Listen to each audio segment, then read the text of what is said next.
as we dive back into Lorna's story. Last session, she went on her first free agency, where she successfully retrieved an identify scroll from a ruined campsite in the Shadowfell. And as she returned and Tabernac gave her the assignment to study that scroll and learn the spell Identify, we are going to skip ahead about a week into her studies at the Merigard Academy.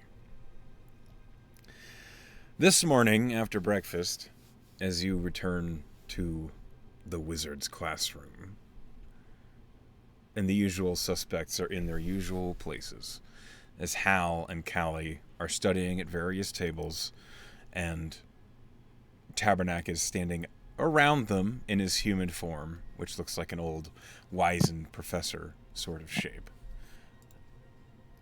He looks up as you enter and he says, good morning, Lorna. Good morning, sir. I have a question for you. Sure.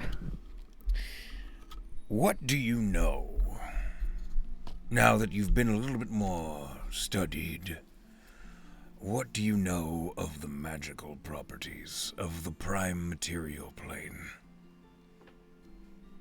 Can I roll for that? Yes, you can roll an Arcana. Okay. Yeah, so much. Okay. So with a 26, you know, and I assume you explain this to Tabernac. Yes. The prime material plane is rife with magic in the shape of a weave or a web of intricate lines that infinitely grow smaller in fractals that spread all around the globe of Amaranth. And Tabernac would say, yes, very good. You have been studying. But that raises my next question. Every soul who performs magic, their soul colors it in a way. What color is your soul, Lorna? That's not a question I've ever thought to ask myself.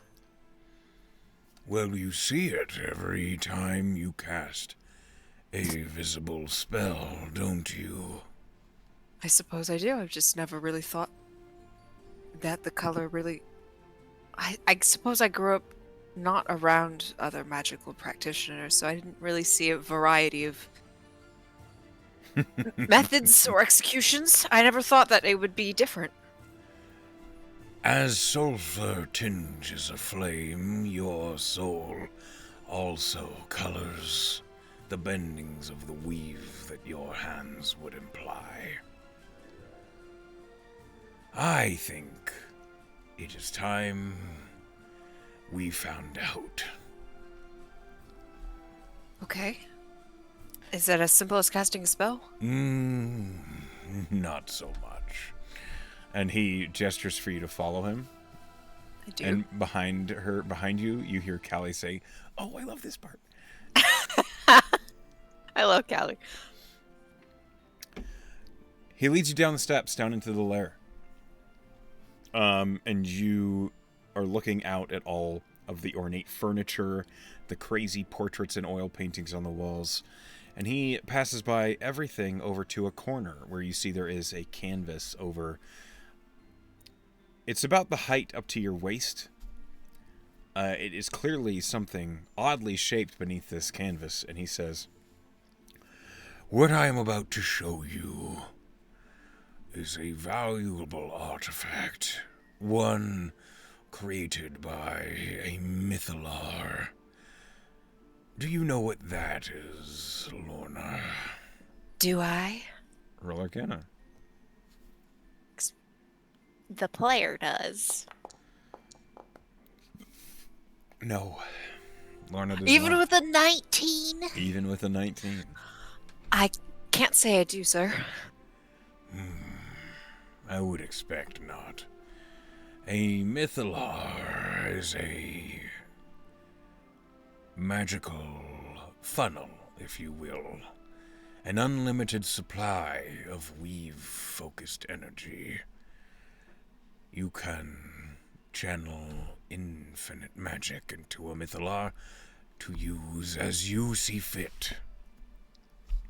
And so, one had done so to build this. A lensoculum. And he pulls the canvas off of it, and you see an ornate contraption that is shaped, it's made of brass. Imagine a half moon on a stand, like a telescope. But instead of a telescope being on the stand, you see 13 different colored lenses. And the lenses constantly change color as you're looking at it. And he says, choose. I step up to the apparatus. And so it's alternating lenses. Well, each lens appears to be a myriad of colors. They don't seem to stay. So there's no way to know exactly what color of lens you're choosing. But there are 13 options. There are 13 options. I need you to roll a D13. Before I do that, she will shut her eyes and try to pull on instinct. If she could, tap into her essence, if that could guide her in some way. Okay. Gotcha. And you said a D13? Yeah, so type /R. /R D13. 3. Hold on. That's ironic. What is... And the lens that you chose, you open up your eyes and you see you are holding onto a lens that is a little gray. It's dark in color, and anything you see through it, which in this case is you can see the edge of the stage through the lens, it seems as though color's a little bit desaturated through it. This doesn't feel like a good choice. All choices are good or bad. It matters not your perceptions until you learn to wield them. And you see Tabernac turns, and he heads over to the stage where he has a large wooden chest, and he says, I think I know exactly how to proceed. And he opens up the chest and he pulls out another small scroll. This time he doesn't pull out any other implements, though. He walks over to you, and the first thing he does is he hands you a small pouch. And then he hands you the scroll, and he says, you are going back to the Shadowfell, it seems. Really? Really, really. Does that have anything to do with the choice I just made? It has everything to do with the choice you just made, as you will find a familiar bound to your soul. It must match. Do you understand? I do. I'm sorry, I'm struggling to understand this is a neutral, at best, choice. Shadowfell creatures are terrible. There are good, evil, powerful, remarkable creatures in every plane. There is no guarantee that you will find a terrible creature. And as such, in the Shadowfell, you are reaching out with your soul to find a creature that aligns with you. Which means the creature itself cannot be terrible, as you are no monstrosity. Do you follow? I do. So, you will venture to the Shadowfell once again, by yourself. That was my next question. All right. You will not be traveling to the campsite of our previous contractor. And he gestures to the pouch. I look within. It's full of a fine gray powder.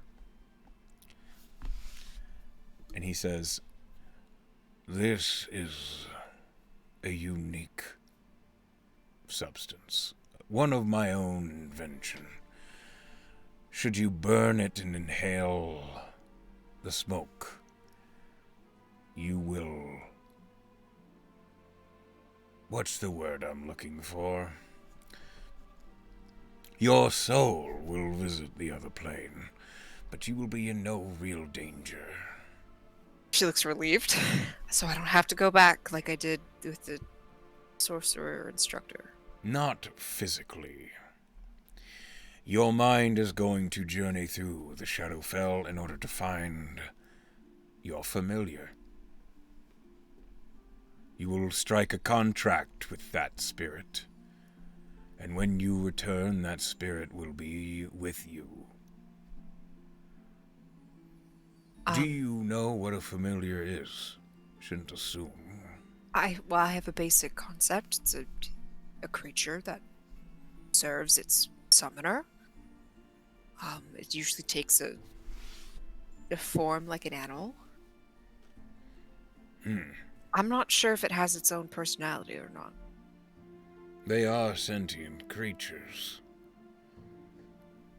They are spirits of other planes. They take advantage of the rules of the planes, and that when they are here and they perish, they reappear in their home plane. It's nice. It doesn't feel like I'm dooming some poor creature if I make a poor choice. I should warn you. Some spirits who take on a familiar's contract do so with their own benefit of peering into our world. Creatures that would not otherwise be allowed. That doesn't seem too unreasonable. I mean, if I'm summoning them and getting something from the contract, why shouldn't they? Good. You have a bargainer's heart. I don't know if that's a good thing, Tabernacle. It will serve you well when you're dealing with greater entities. So, you will venture out into the Allen Forest. Find a nice, comfortable clearing, and burn the incense. Will I be in danger in this state? No. Well, most likely not. I can't guarantee anything. How long If do you think it'll take? if you feel concerned, you may employ another recruit to follow you, but they will be bored while you are meditating. So it will take some time. It will take as long as it takes for you to find a familiar. The longest I've ever seen is 20 hours. Oh. Most come back in 30 minutes. Is there a reason it took so long? Tabernacle shrugs. Huh. I could surmise, I could conjecture, but one's soul journey is entirely their business and none of mine. Before I go, I am a little curious.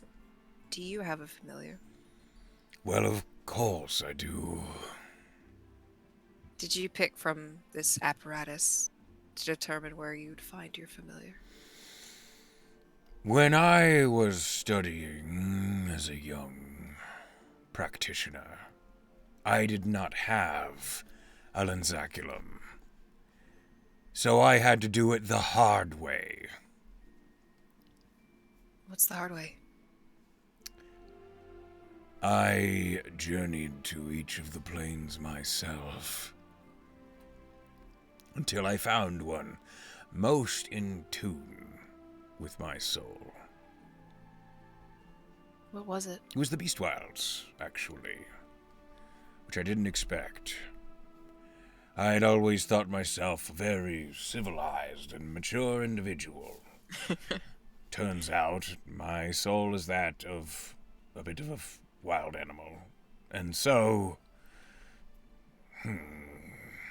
spontaneous, and he says that in a tiny little, like a baby owl with a single monocle appears on his shoulder. How cute. Spontaneous, say hello. And the owl, ooh. Did he have a name when you found him? I don't remember.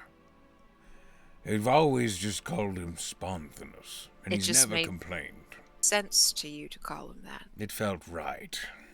Okay, that's good to know. Perhaps that was his name, and he just made me think it. I don't know. Okay.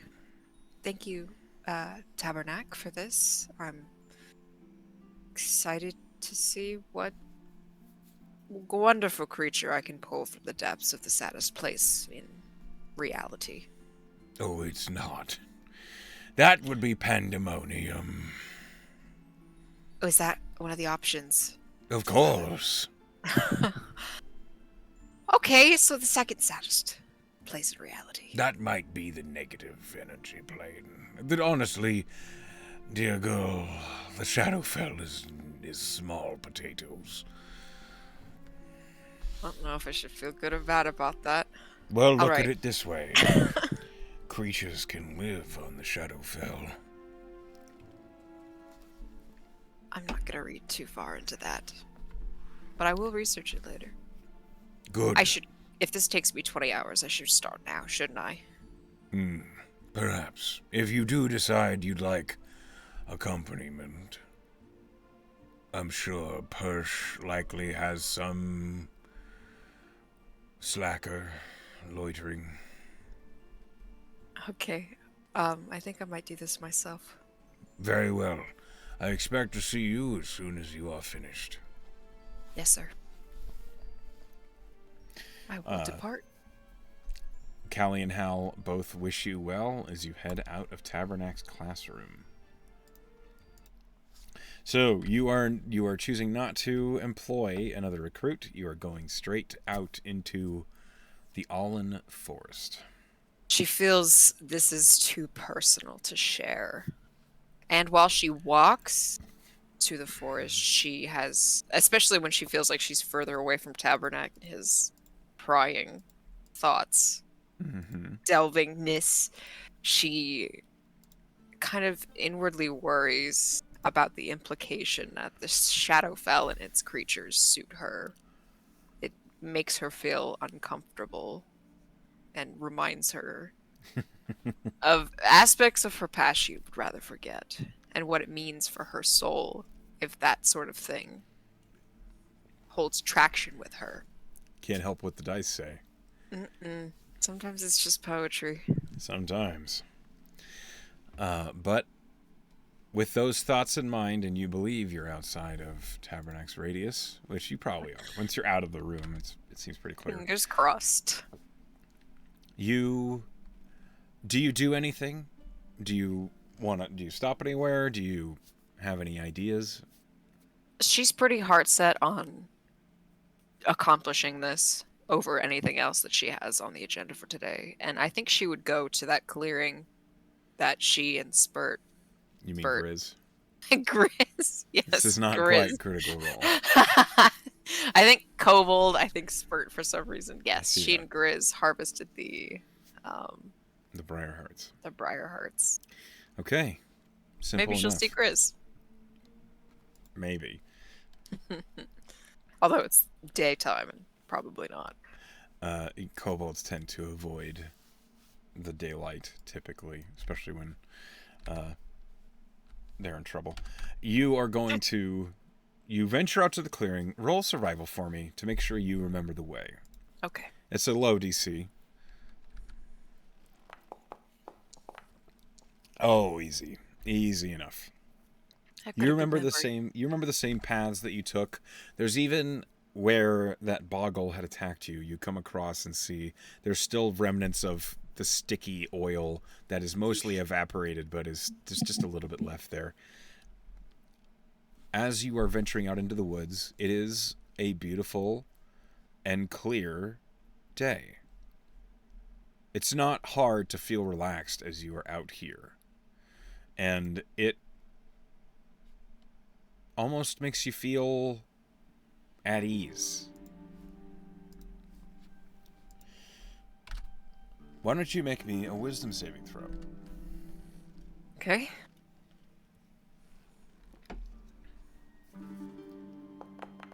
Noise. Okay. You journey out into the forest.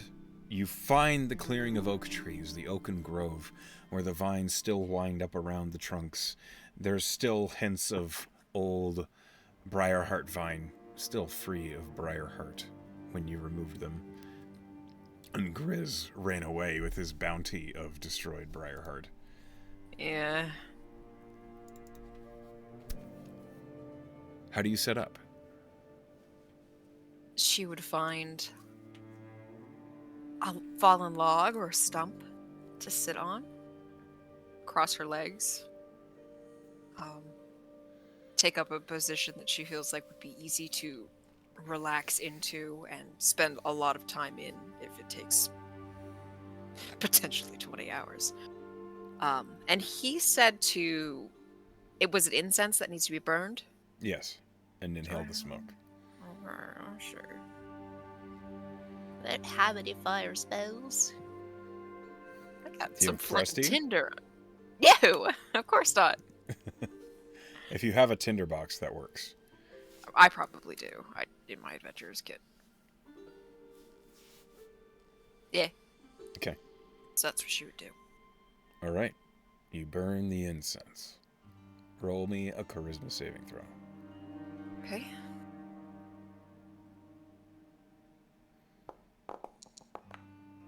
Doing really well. You My are. rolls. The smell of the incense, it's hard to describe. It smells of burnt ash that's reburning. It smells of old, familiar places where there are dark memories, but they're just outside of recall. Things that you don't want to remember, but knowing that they're there almost pulls up a dreary edge. You feel cold. You blink. The forest around you hasn't changed, but it has. You realize, in the Shadowfell.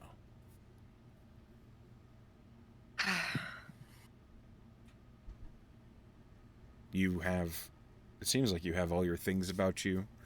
That scroll Tabernac gave you, you can feel it pressed up against your torso beneath your robes.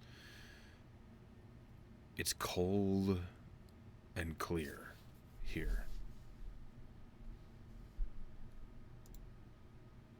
Can I stand up?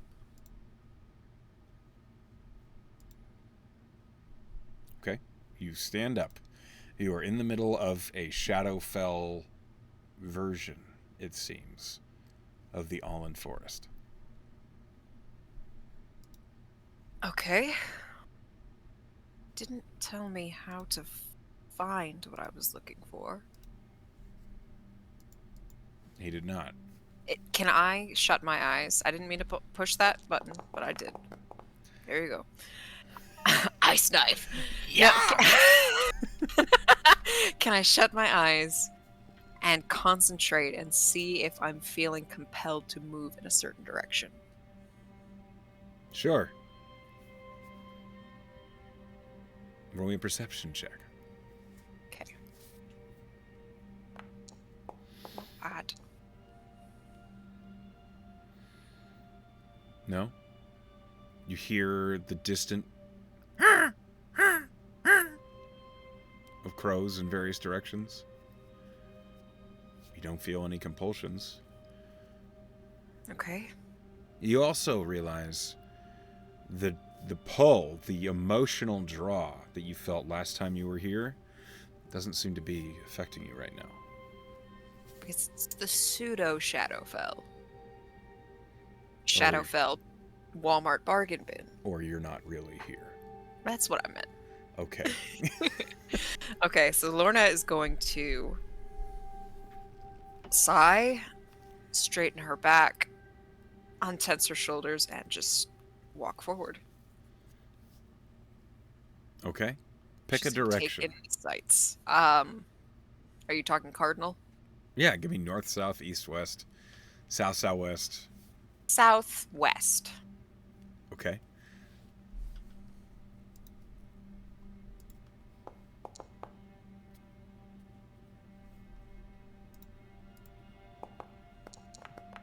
One moment. Okay. The Shadowfell Allenwoods are much more sparse than the lush green forest that you remember just outside of Ferrum. They mirror it in landscape and terrain, but there's not nearly as much life, there's not nearly as much vegetation. You can see much farther into the forest. And as you see, based on the mood image, the two suns, they're almost an overcast gray light by thick clouds that surround them. Everything kind of has this after the rain gray to it. As you are looking and you are walking, you find yourself crossing a gravel path. Do you follow it, or do you cross it? Can I look down both directions of the path to see if anything stands out to me? Roll me investigation.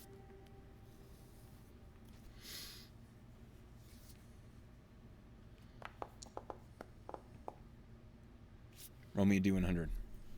Okay. 21. Hold on. Which is ironically my favorite number. Let us see what your favorite number has just pulled you. Down the left side of the path, yeah, you see a stone structure. It's maybe 200 feet away, so you can't really see too much detail, but it seems at least 2 stories, and from here you can see it has a large chimney. Is there smoke coming out of the chimney? No. Okay. I will go towards it. It doesn't take long until you emerge out in what looks like a large open field, almost like a grassland. But like everything else here, it's a little bit dry and cracked, and the grass looks like it hasn't been tended to in a long time. It reaches up to almost to your knees in places. The stone structure looks as though it hasn't been tended to in a long time. There is stained glass windows, at least 8 of them, on the front of this structure. It looks like a very, very old temple. Ransacked, downtrodden. Does it have any indication of what deity it may have once No. been built to? It looks like there were places for symbolism, but they've long since fallen away or eroded. And as you are looking, you see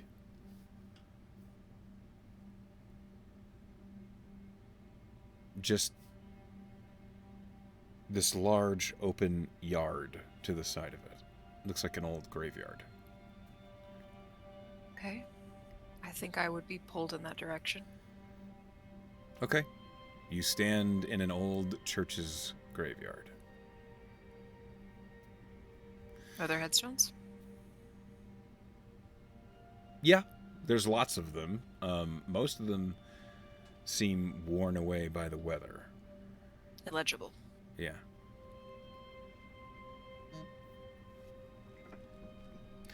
As you walk, you spend a lot of time here. Mm-hmm. You walk through the different headstones, you walk over the different placards and cenotaphs, all sorts of different decorations meant to the dead. As you wonder, what do you do? I think Lorna would be unwilling to entertain just the terrifying and perfect irony of finding herself in an abandoned cemetery. And I think she would find a headstone that looked comfortable to sit on. Easy enough. She would. And I think she would look up and around, say, "Are you going to find me or am I going to find you?" And then wait a brief period of time to see if there's any response of any kind. Okay. Roll perception.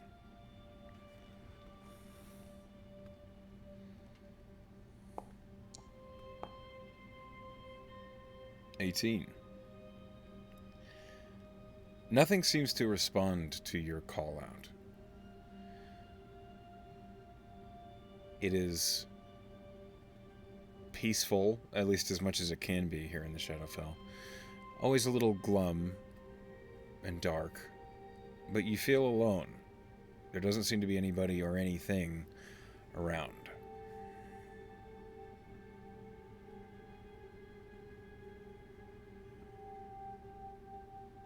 She will feel a little disheartened. And she will stand back up and look at one of the stained glass windows in the temple. Okay. Is there any specific imagery depicted? Or is it just geometric shapes?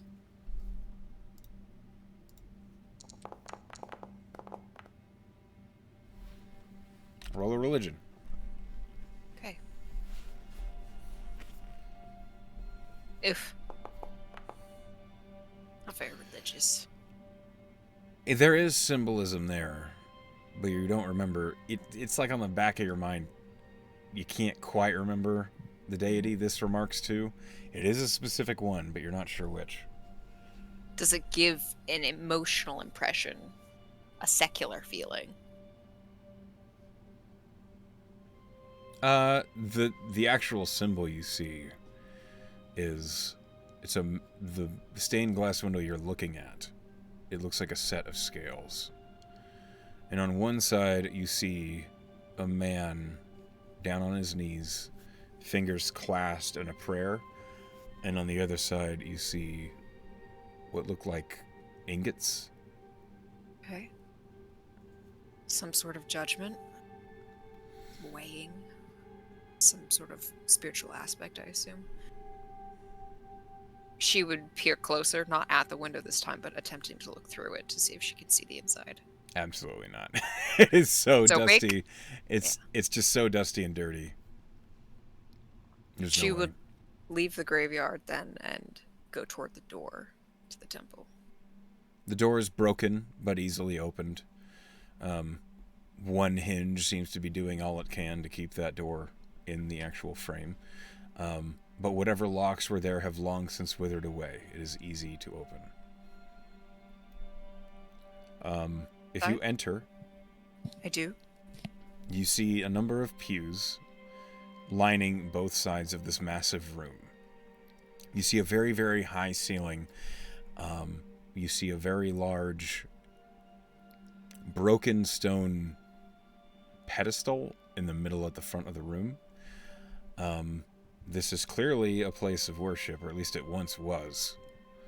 It doesn't feel desecrated. It also doesn't feel hallowed. It feels forgotten. Terrifying.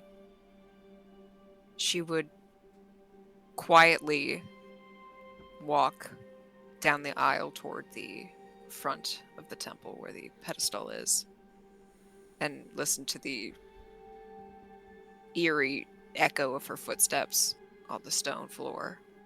Okay. And listen to see if she can hear anything that isn't her. Roll perception. I do also remind you, you have that scroll. I do. Nice. With a 22, you listen for anything that isn't you. There really is no sign of any creatures aside from the distant wildlife in the nearby forest. And with a 22, you hear, and you're confident that you're alone here. Okay. She would go up to that pedestal, and much like the gravestone, she would sit on it, How much do you weigh? like 100 pounds. Okay, it should be okay. All right. I assumed it was a stone, so. It is, but it's also broken, so. Ah, okay. Very just, delicate. Okay. She's very dainty. You sit on it. Uh-huh. And she would, remembering the scroll, remove it from her bag and unfold it, read it. It is the Find Familiar spell. You understand the spell simple enough as it calls out to a specific spirit. However, you don't have a specific spirit. Mm-hmm. Do I get the sense that I could use this in aiding my finding of them? Yeah. Okay, so she will sit cross-legged like she is in the prime material plane on that stump with her legs crossed and her hands in her lap, and she'll hold the scroll and she will begin to perform the ritual Okay. to see what entity answers her call in this desolate, empty temple. You begin casting Find Familiar using the scroll. It's a 10-minute casting. About 5 minutes in, you lose yourself in the actual casting of the spell. The gestures, the meticulous somatic components that are required of casting a spell like this. It is a ritual by all definitions, and it is the sort that can be extremely meditative. Although, without the bindings of your body, as your soul is the only thing performing the ritual, it almost feels more potent. It feels freeing. And you can feel your senses stretching out around you as you search for the entity that will answer your call in the future.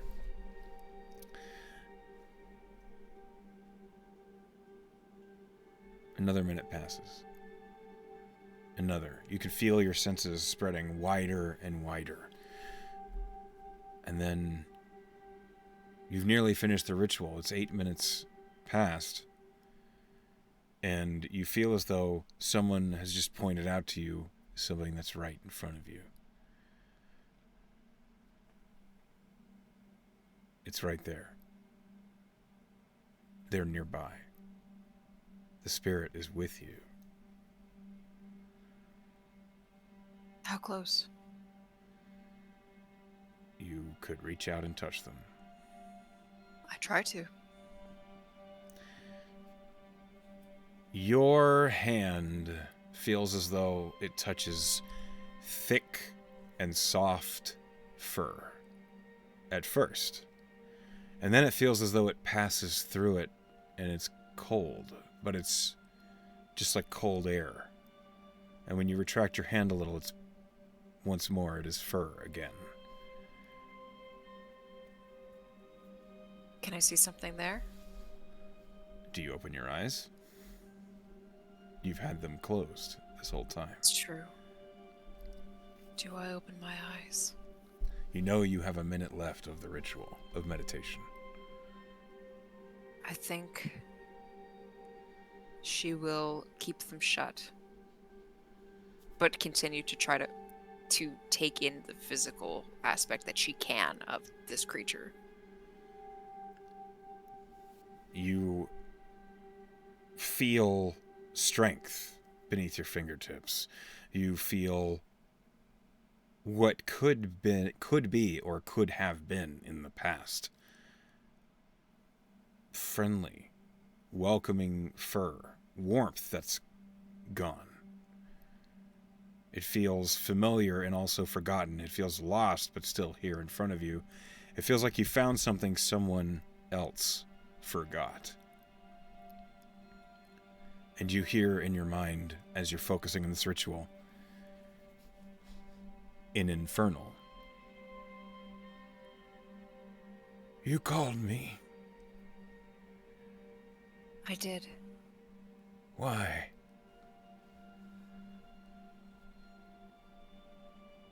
To find my companion. No one has come here in centuries, and you come seeking me. I do.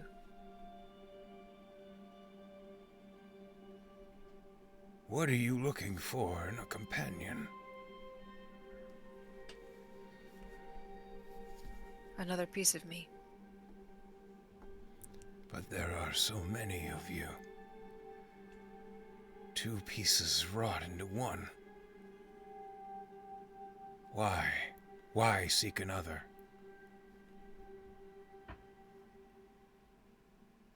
So I'm not alone. Roll me a persuasion. Okay. You can have No, it. no. I was literally saying you can have an advantage because of the context here. Okay. Fortunate as that was. Yeah, it was also a perception, so you dropped that. Oh. Okay. Well, so But this is my advantage roll for persuasion. yes. And I actually think I might. I know I rolled an 18, but I think I might use my inspiration just to see how high I can get this. Okay. Nope. 18. So 18 was your best. Yes. I have been alone. I have been alone for millennia. And you would seek my company? Perfect.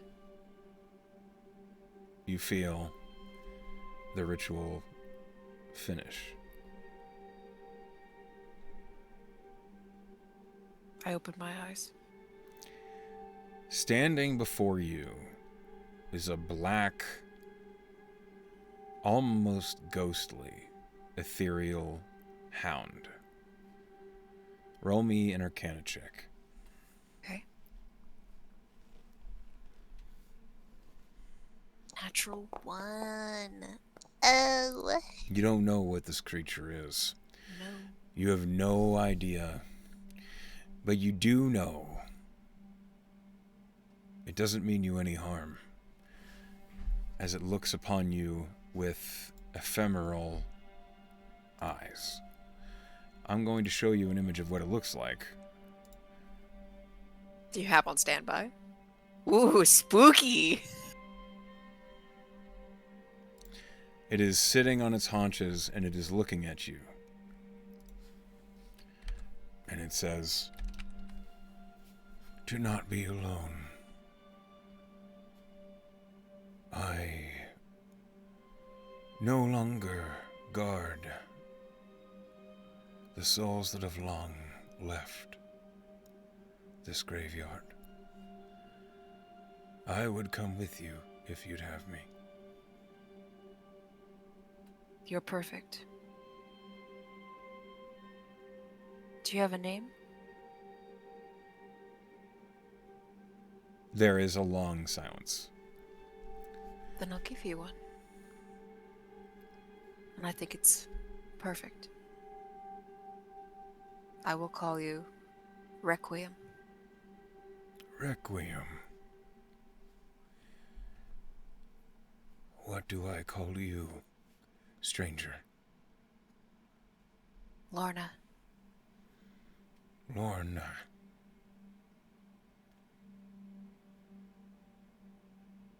What would you ask of me, Lorna? Stay with me. You feel as the fine familiar scroll suddenly disintegrates in your hands. You feel as though a contract has just been struck. as this entity, this Shadowfell spirit, has accepted your offer. I got a dog. You have a familiar. He's a good boy. I think it, out of character, it is so funny you rolled a dog. It is so funny you rolled this specific dog. Okay. I think he's good for Lorna. She needs a constant companion. As the Find Familiar spell wanes, you suddenly hear in your head, "Ah, you have done it. Well done." And you suddenly realize you are no longer in the Shadowfell. You sit in the forest, in the Allen Woods, disoriented and maybe a little confused, but back in that same clearing. And there is a black, ghostly hound seated next to you. Now, by ghostly, is he... He is... through him? Is he wispy? He looks as though there is constantly motes of black smoke trailing off the ends of his fur. He is very slightly ethereal. And what kind of dog size is he? He's Husky? a small creature, but he looks like he's the size of, think like a German Shepherd. Okay. Not a small dog, but... a decent sized dog. Yeah, he's not huge, but he's not small. Can I reach out and card my fingers through his fur? It feels exactly as I described before. You can feel resistance as you pet his fur, and if you press too hard, you seem to pass through him. Not a very subtle dog, are you, Requiem? I apologize.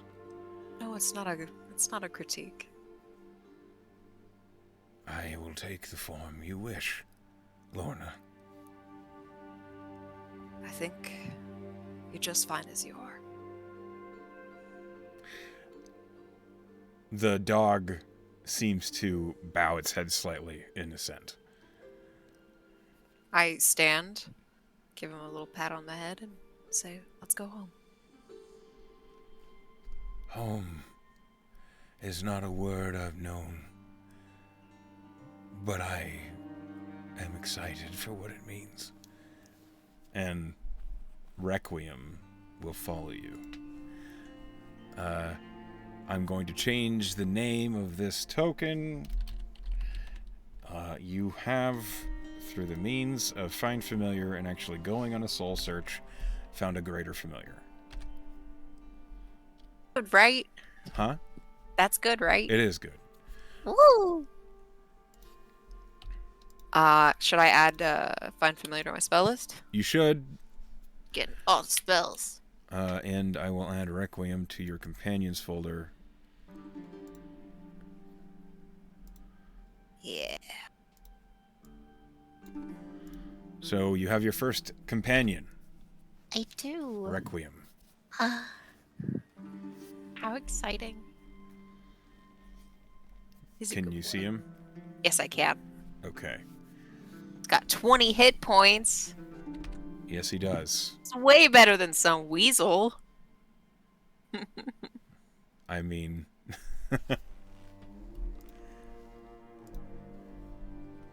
Okay. Alright, I head back to Tabernacle because he asked me to. Requiem follows you, faithfully as a hound. Good boy. You, as soon as you return to the Merryguard and you enter the front door, Persh looks up as you enter with this ghost dog behind you, and he says, "Well, hold on, let me roll to see if he knows what he's looking at, because if he does, he might be startled." No, he I don't know what I'm looking at.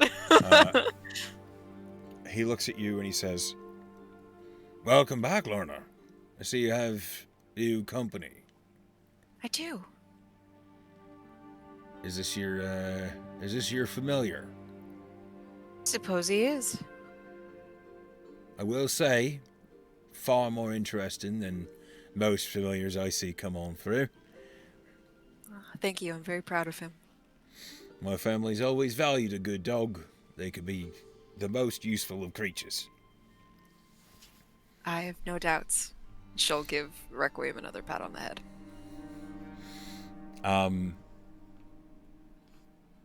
Persh, watches as you pet the dog, and you see his face kind of, But he doesn't actually say anything, and he says, right, well, as you were, carry on, and he goes back to working on his paperwork. She'll smile proudly and go up to Tabernac's tower. Okay, as you return to Tabernac's classroom, you realize it's evening. Oh, shit! You were there a while. You were there for a few hours. You didn't realize you were there for a few hours. And as you emerge into Tabernac's classroom, Callie and Hal are nowhere to be seen. But Tabernac, you can hear him down in his lair as he seems to be monologuing. With some trepidation, I will go down. You see, you look over the balcony and you see the dragon is actually in one claw, holding it with two talons. There is a mirror, and it seems as though he's actually communicating with someone. Oh. If I catch his eye, I'll be like, "Oh, sorry, I didn't know you wanted to call." As he notices you, he says, "One moment, Lorna. This is a family business. Just one moment." Sure. I'll do my best not to eavesdrop. Do you actually? I'm not going to, because this bitch can read minds. Okay. So she's really going to dutifully not. She's gonna ask Requiem questions like, "Do you have a favorite color?" Requiem will just look up at you and be like, "I have always been a fan of violet." That's such a good color. Maybe I'll get you a collar that's violet. It may be difficult to do so. To get a collar or to put it on you? One that will stay on me. Do you think it'll pass through? Most things do. Interesting. I didn't even think of that. It is a reality you grow used to with time. Do you know how old you are, Requiem? There is a pause. What year is it? That's a good question. Let me pull up the calendar. It's 6071. 6071. Requiem's shoulders actually droop a little, and he says, "I died 4,300 years ago." My God. Yeah, have you been alone this whole time? No. There were spirits in the churchyard. They would keep me company and tell me stories of their life as they asked me to watch over their graves as well. You don't have anything to watch over anymore? I did when my master passed away. But he has been since forgiven. And so it was me alone in that churchyard until you came. Well, you're not alone anymore as long as I'm here. I hope you mean that. I do. I think you will be a good friend. Yes. Friends. Requiem, you actually see for the first time, his ears go straight up. I give him a little ruffle. And check to see if Tabernac is still on the phone. No, he's not. He hasn't been for a moment now. Ah, jeez, he's been eavesdropping on me. No, he hasn't. You don't think so? Okay, all right. He's back to. You look over the balcony and you see that he's tucking the mirror away, and there are all sorts of books that are magically sliding themselves into the shelves. And he looks up and says, "Ah, I appreciate your patience with me. Of course. Please, let us hear how your search went." I think it went well. It only took me a few hours, but I'm back, and I have my friend with me. Tabernac, do you descend the balcony? Of course, she'll walk down with Requiem at her heels. Tabernac sees the hound, and he knows what it is. Tabernac looks at you and then at Requiem, and he says, "Huh. Well, that is an interesting find." Is it? Yes. Your spirit is bound to a Kerkagrim. What? A ghost, if you will. I did get that much. Do you know what a revenant is? Is that not a spirit with unfinished business? More or less, yes. A Kerkagrim is the spirit of a faithful creature, in this case, a dog, that when their owner or their master perished, they were buried with them, dead or alive, with the intent to watch over their soul in their tomb. An unending guardian, as it were. Is that not something you see in the form of a familiar? You can see anything in the form of a familiar. I didn't expect to see one, as they are rare and a bit of a token of the old world before the silence. He did say he was very old. Maybe older than you, Tabernac. I've not been around forever. There are many things older than me. Never a familiar, at least. You now certainly hold the oldest familiar of any of us. She looks very proud of herself. I suppose you should take that as an accomplishment, yes.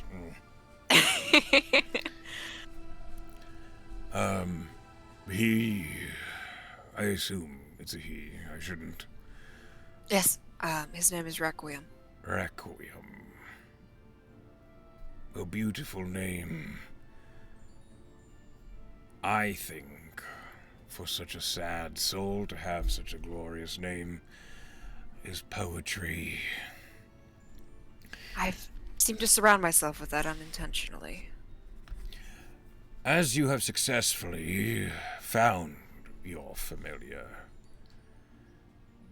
it is now time for you to inscribe the spell, so you may cast it again, should Requiem perish in the throes of battle. You may re-summon him. I promised he'd be with me forever, so I would like that very much. A promise you intend to keep. Yes. Most do. The idea of severing yourself from one familiar in favor of another, it requires a bit of the tearing of one's own soul. She makes a distasteful face at that. That Doesn't is... feel right. It is not. It is one of the more evil things a wizard can do.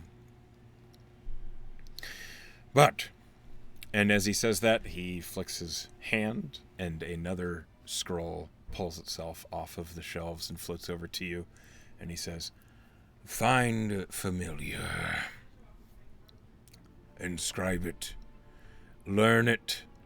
Use it. Yes, sir. Additionally, perhaps learn what you can from Requiem.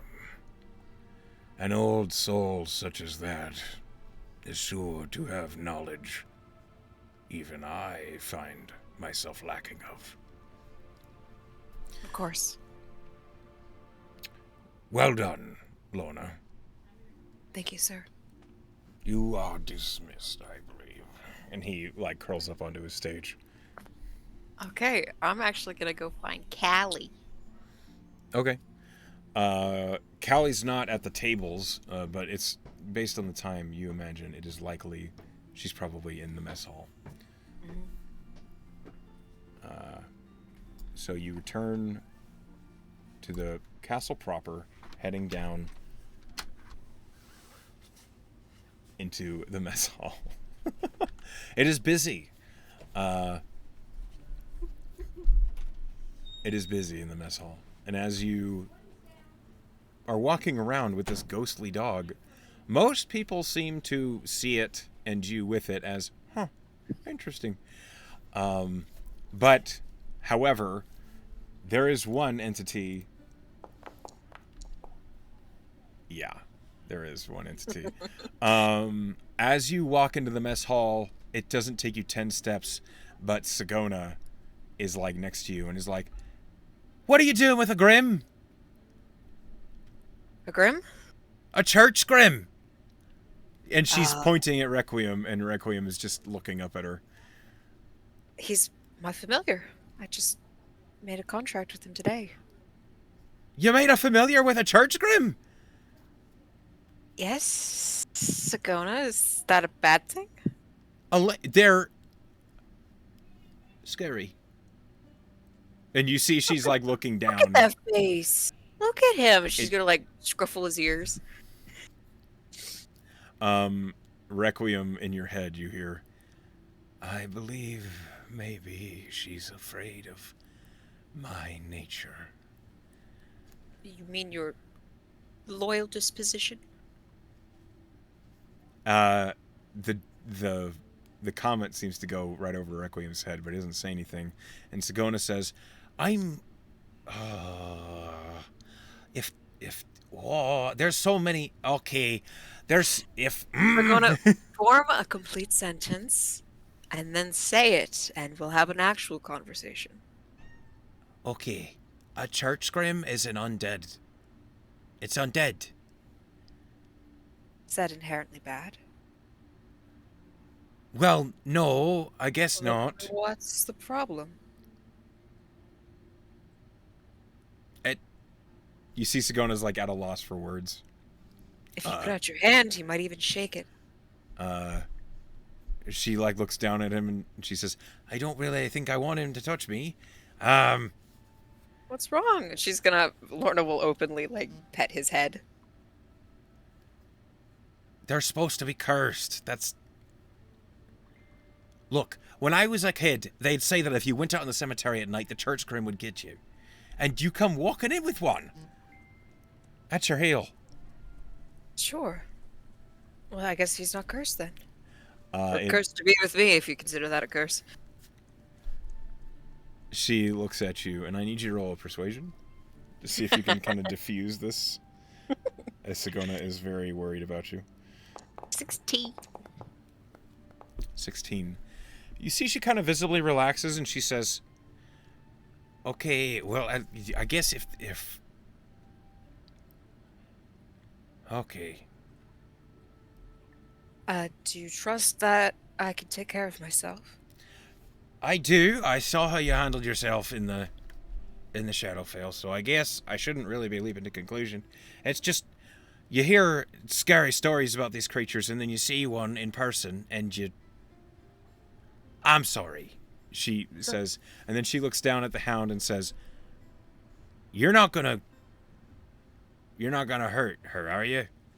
And Requiem just kind of looks at her. And in your head, Requiem says, I can't speak to her, but Do you have something you want to say to her? you could tell her that I would not hurt you. He's very adamant that he will not. You see Sigona, her shoulders kind of drop a little, and she says, Right, well, that's settled. Okay. It's good seeing you. And she, like, seems spooked by the situation and just goes away, basically. Okay, yes. See you later, Sigona. All right. You know, she's going to turn to Rec Room. People will have prejudice. I hope you don't take that to heart. Requiem kind of looks up at you, and you hear in your head, I understand. Most people are afraid of things they do not understand. That's exactly what I was thinking.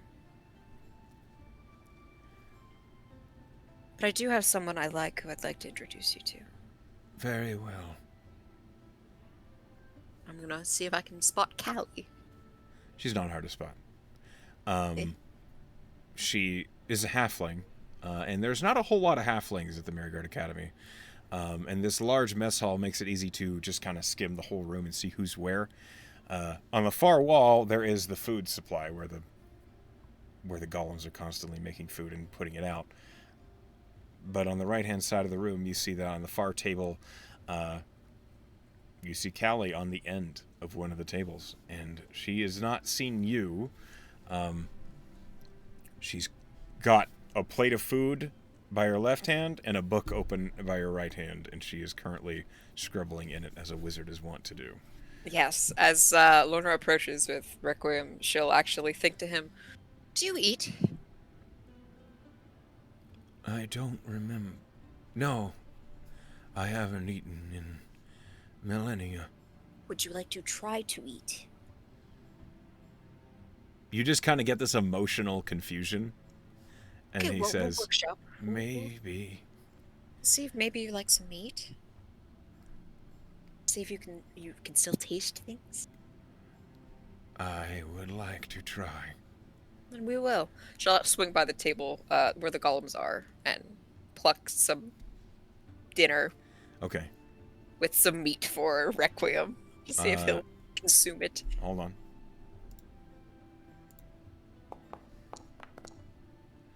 Dinner tonight appears to be a sort of meat pie with Great. various vegetables next to it. It looks like lamb. So Okay. you offer him some lamb. Well, she's gonna take the food and go to Callie's table first, and then she'll Okay. sit down across from Callie and pat the seat next to her for Requiem to hop up onto. He does, although as he sits on the bench, you don't feel like the bench shift at all. There's no weight to it. It seems like it, or if there is, there isn't much. But Requiem is seated at the table, and his head and forepaws are like, he's just kind of, yeah. Callie is still, her nose is down in the book. Hello. Oh, Then she looks up startled, and the quill kind of flutters out of her hand. She says, I didn't see you there. My mistake. Hello. How'd it go? You're back. It went great. I was worried And you might she's- be there all night. Ah! What? And she sees this ghostly dog with pure white eyes just kind of sitting there. And she says, what are you? Is that your familiar? Yeah, I'm pretty sure he's some type of dog. Yes, I would agree. Some kind of dog. And she like, Hard to make it out through the shadow wisps. you could see she's like focusing, like got her spectacles up, and she does a quick deft somatic that you recognize as detect magic, and she's like, that's a familiar. It's not registering anything.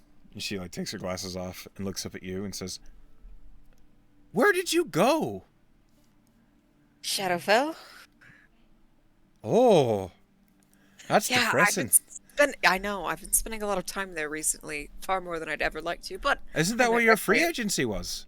Exactly. Isn't that weird? Maybe your soul liked it there. Who knows? It's creepy. I don't like, yeah, I know, I don't like that implication, so we're just gonna move past it. This is Requiem. Requiem, this is Callie. Requiem! Oh, it's a pleasure. Hello! And she's like leaning over. It's clear that she has grown up with dogs as she kind of, you can see her voice keeps on wanting to go like, oh, you're so cute, aren't you? But Same, same. she's preventing herself from doing it because it's a familiar. He's a very dignified dog. And Requiem, in your head, you hear, she seems very energetic. Yes, that's definitely a word I would use. Callie, I was wondering, you must have done this before. What's your familiar? Oh, aye! Well? And she reaches into like a coat pocket and she pulls out a hand, and you see bound up in a tight coil is a viper. That's unexpected. Right? Well, it turns out I can have quite a bite when I'm angry. So it seems I'd to actually fit. believe that, yes. What is your familiar's name? Lucy. Lucy. Well, how cute. It's What spelled did you- Loosy because it's a snake. O-O-S-Y. That's brilliant. Where did you go to find her? Him? Well, Lucy's a fire snake. Oh, yeah? So I was in the fire plane, which I'm really glad I wasn't actually physically there, as, oh boy, it's hot. I do believe that, yes, that makes sense. You go on, Lucy, give her a wake. And like she like gently strokes the back of the snake's head. The snake looks up at you, and its eyes are fire. Ah. Yeah, like its eyes were closed, and it looks just like a desert snake, like a rattlesnake. It's got the But- pits of hell in its eyes, But though. its eyes are actually fire, Oh. and a little flaming tongue. And she says, "Oh, it'd be nice." Was And that then not nice? She said you looked pretentious, but she doesn't know what she's talking about. And she puts the viper back in her pocket. One, she's not wrong. I've gotten that before. Two, she suits you perfectly. That's very kind of you. It's a great distraction if you're in a sticky spot to just throw a fire snake at someone's head. It's perfect. Yes, I would be. I would have quite a bit of trouble accommodating to reality if a fire snake hit me in the face. It's designed, as Tabernacle said, to provoke an immediate and very strong emotional response, which I think was correct. Yes. Do you know what Hallowell's familiar is? No, but I've never asked him. You've got to move past this weird dislike for each other. Do I? Well, he Not can do it first. Not Look, necessarily, but I just feel, there's it's not that hard to be common and decent to someone you don't know, instead of assuming they're a peasant. you're correct. And he needs to be corrected in that aspect, but there's only 3 of us. For now. It's a little sad, don't you think? Why? I don't know, I just What do you When want I them thought- to be more wizards to take jobs from you? don't know how that works. I've never really thought about the job market afterwards. Look. Oh, what's your future? Okay. And you see Callie, like, closes the book that she was reading. So I'm not learning anything now. What did you come here for?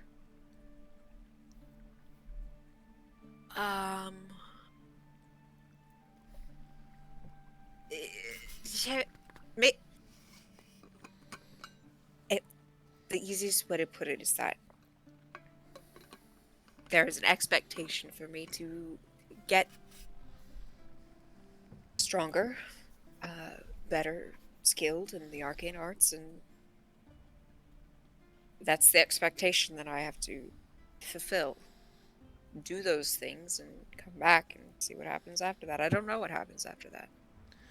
You hear in your head, Requiem say. Your souls are already richly intertwined with the weave. It would not take much. And Callie says, so you just came here to get stronger. You weren't thinking about the work. Are you working? Okay, here's a better question. Are you going to be working for the Merigard after you pass your exams, or are you buggering off? I don't know. Well, it's kind of up to you, isn't it? It is not. What? She just looks confused. I was told to come here, graduate, and then I believe I will be told what to do next from there, but... Well, that doesn't seem right. there Do was- you not have control over your own life? It's a little complicated, Callie. Why did you come here? To make something of myself. To get bigger than just the peasant family that I'd come from as farmers in Aurelia. I wanted to grow and learn something. Prove that, no, not every halfling is bound to just be the underfoot round Ogre City. I think that's a good goal. I'd like to think so. And so far, so good. I'm good at blowing things up. I bet you are. So if you don't have control as to what's happening to you after you finish, well, I quite don't like that, honestly. I think it's really simple in that I feel like there are worse things. You know? I'm okay with this.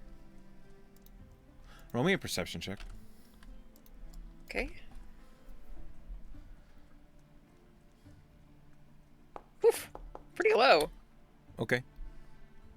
Don't worry about it. I'm okay with this, Kali. You see the halfling seems to be having a hard time sorting that out. If you want to look at it this way, I love studying magic.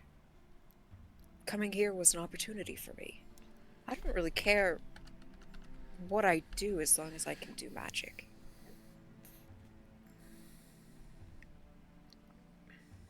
I guess I understand that. It is remarkable. What sort of magic are you trying to study again? I feel like you told me. That's right. That's right. And your soul's bound to a grim. That's... I heard Sagona freaking out about it. She was. I wasn't sure who she was talking to, but now that you're here, and there's a very black... You're very black dog. Looking at me, I think I know what she was referring to. That's black. Old folklore. That sort of thing.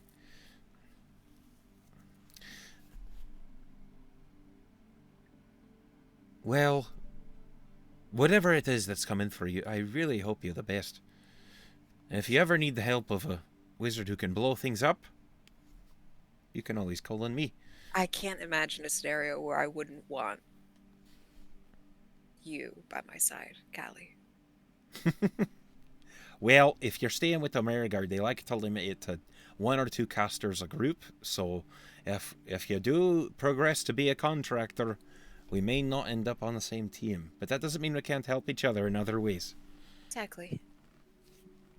Teams are one thing, but friends are another. Oh, I like that. I'll call you a friend any time of day. And she takes a huge bite of meat pie. Oh, that's right.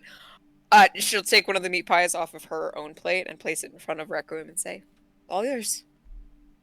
You see Requiem is like looking at it. How do... Can you smell it?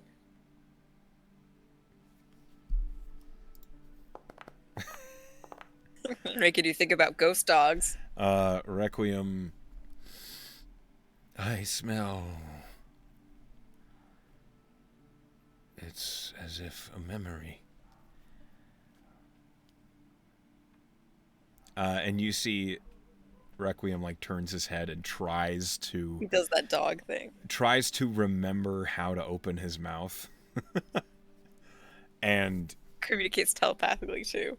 it's jarring. It's like watching someone do something, but it's something they knew how to do over 4 millennia ago. And he very tenderly and gingerly takes a bite of it. And it does get bit as if a dog bit it. Hey, that's a start.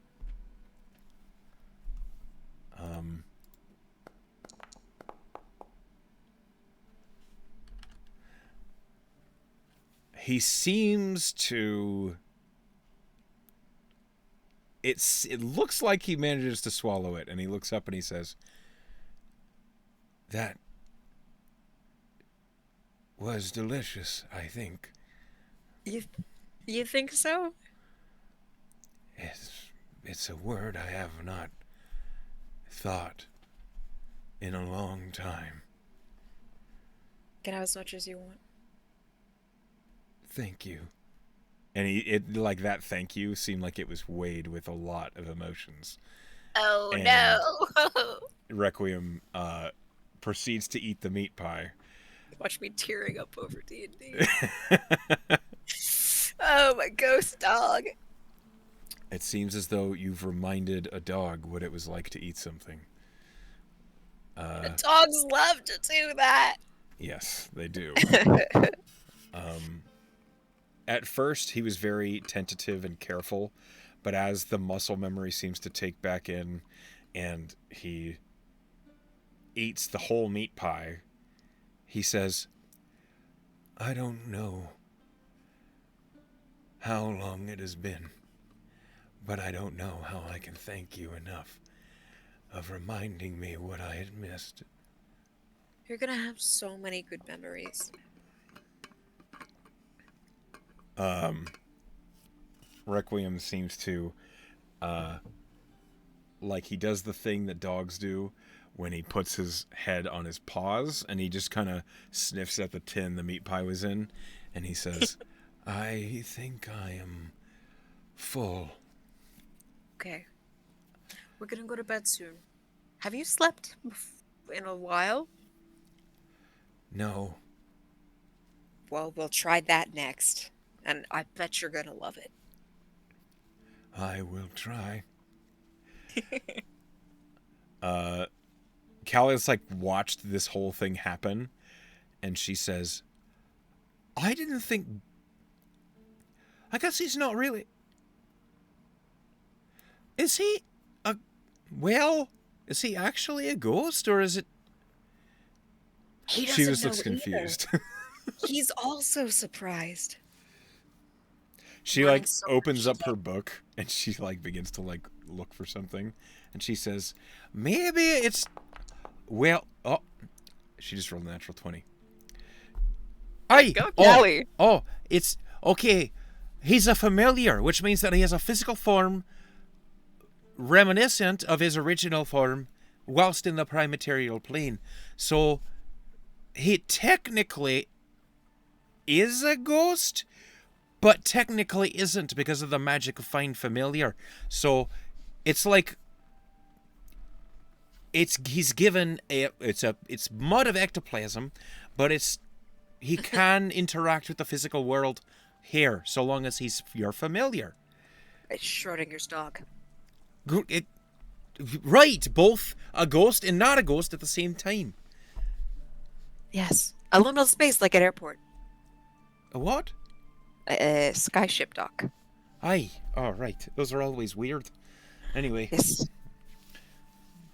That's You're fascinating. She says that straight to Requiem, who's currently got his like head down his paws, and you hear her in his head, "I think she might be a little too high energy for me right now." Maybe we should go to bed. Callie, you can ask him a whole bunch of questions tomorrow, or the next day, or whatever you want to, but I think we're going to go to bed. "That's fair. You had a long day. You went back to the shuttle. I'll see you tomorrow." And she, like shuffles through her book once more, and takes another huge mouthful of pie. And it is only at this moment that you realize, as you're standing up, Skolna has been sitting on the other side of the dog the whole time. Oh, fuck. Oh, hello, Skolna. She just waves. How long have you been there?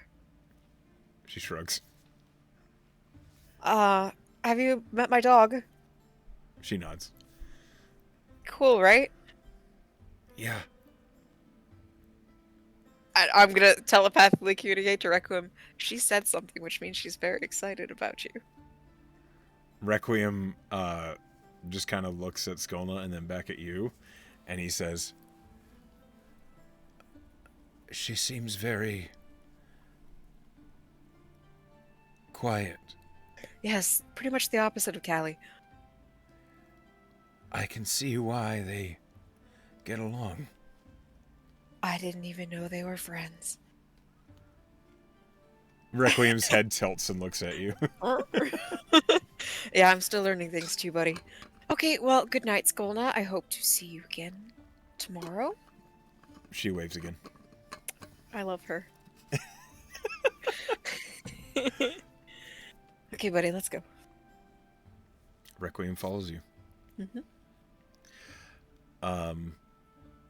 You catch out of the corner of your eye Sagona just kind of watching as you guys are leaving. Wave. She looks concerned, but she does give a little finger wave as you're leaving.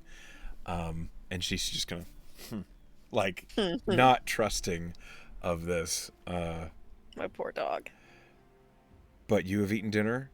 You have introduced your friends to Requiem. And you go to your dorm room. Is there anything else you'd like to do? She would check on her book in her locked box. See if The it's still locked there. box is still locked, and the book is still where you left it. Excellent. She would settle in for bed and have Requiem hop up to the foot of the bed and, like, show him how to lay down and kind of describe what sleep is like to him. In the middle of that, at 9 o'clock that night, on the dot, you receive a message. Terrifying. It is alarming in that it suddenly happens, and you Ah! were really not ready for it. I'm not even ready for it as the player. But you hear, "Lorna, it has been a week. I need to know how you're doing. Now." Is that all I hear? Yes, Okay. And am I correct in that it was ascending? it is a sending spell. You are familiar with this. It has been used by her before. Yes. And I know I have 25 words to respond. Yes. Let me just type this out real quick. Go ahead. Take your time.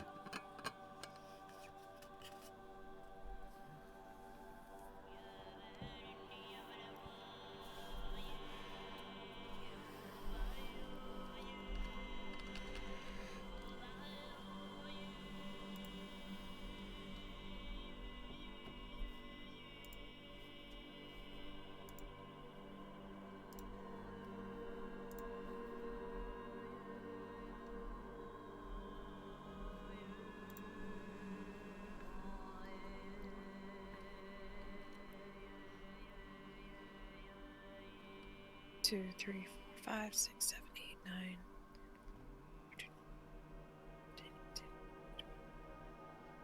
Exactly 25.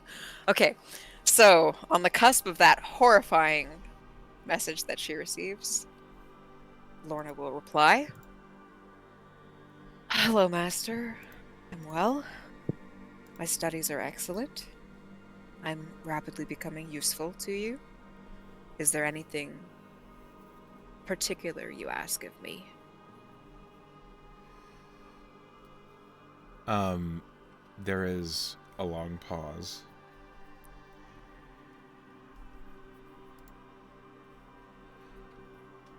Just remember, I'm keeping tabs. Stay focused. Learn what you can, Ms. Cross. And that's it. It's the end of the message. Ugh. And Ugh. you can reply if you want to. All Lorna will say is, I am focused, master. And that is where we will stop the session. Ugh.